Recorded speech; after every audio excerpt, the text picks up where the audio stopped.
we've already talked about the fact that God's grace is God's unmerited favor. But the word prevenient, or prevenient grace, is referring to a grace that is at work in our life even before we've come to a saving knowledge of Jesus Christ. It's a grace that goes before. It's a grace that is preparing us, preparing the way to come into a relationship with Christ.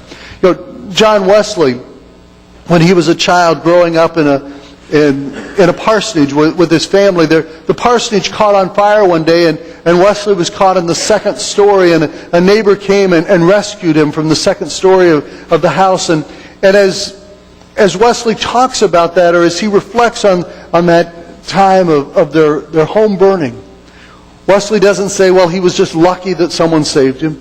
It wasn't a coincidence that the neighbor came and rescued him from that second story. But he recognizes it as an act of God's grace. It was God's prevenient grace going before, saving him from that fire in order that he could be about other works in the days to come. He recognized that being saved as an act of grace, God's unmerited favor in his life. He had done nothing to deserve it or to earn it. In Romans chapter 3, Paul writes, "There is no one who understands, no one who seeks God.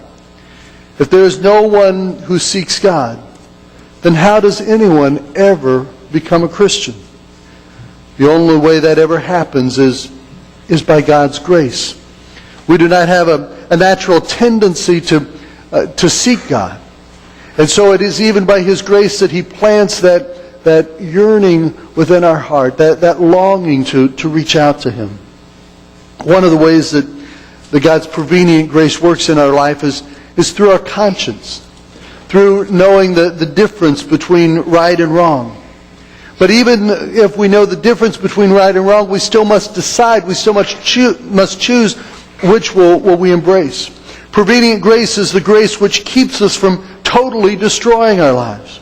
Prevenient grace gives us the power to resist temptation. It's the grace which helps someone who is not a Christian to do the right thing. Well, let's look at the passage that's listed there in your bulletin this morning from Philippians chapter 2, beginning with verse 12. Paul says, "Therefore, my dear friends, as you have always obeyed, not only in my presence, but now much more in my absence, continue to work out your salvation with fear and trembling." Now, if we only look at that verse or those phrases, that phrase, "work out your own salvation with fear and trembling," it would seem that it's all up to us. It's our responsibility to work out our salvation.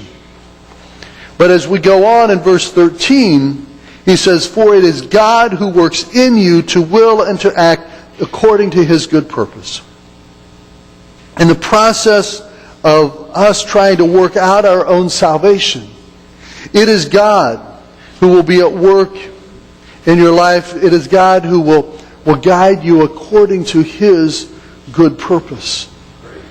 There will probably be times when you won't recognize His hand at work. If you would have only known that it was God at work, you might have responded differently. If you had only known that it was God at work, you might have looked at things differently than you did at the time. Modern psychologists have caused us to often focus upon destructive behavior and of our personal past. Because of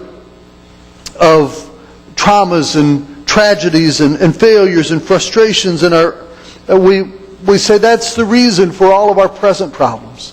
If it hadn't have been for all those bad things that happened to me, I would be a much better person at this point.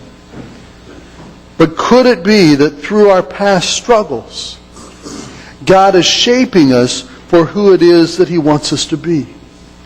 Could it be that through our pain, we are forced to depend upon God's grace, and we are shaped in to who He wants us to be, or even led down the path that He wants us to go. I think of the story of Joseph and his brothers in the Old Testament. Joseph's brothers were jealous of him, and so they beat him up, they threw him into a pit, they sold him into slavery. He ended up in Potiphar's house. He was falsely accused by Potiphar's wife of seducing her. He was thrown into prison. He was in prison for several years, and he interpreted the dream of Pharaoh. At that point, Pharaoh not only released him from prison, but he made him second in command. Now, Joseph had gone through a lot of pain in his life. Joseph had gone through a lot of things that were not his fault, and there are things that could have warped him for life. And yet, at the end of Genesis, as Joseph looks back on his life and all that's happened, he said, what his brothers intended for evil, God intended for good. Prevenient grace. That issue that God had gone before him, even in the midst of adversity, and preparing him to be used for God's purposes. I don't know how many of you are weather buffs, but if you watch the weather map of highs and lows, a high pressure system will push a low pressure system out of the way, and when that high and low meets, there's always strong winds that happen.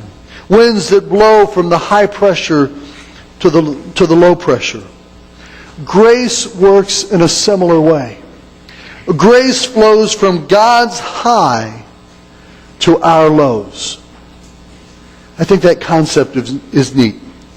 That God's grace goes from God's highs to our lows. When we're standing up to the pressure just fine ourselves, then we do not need to depend upon His grace.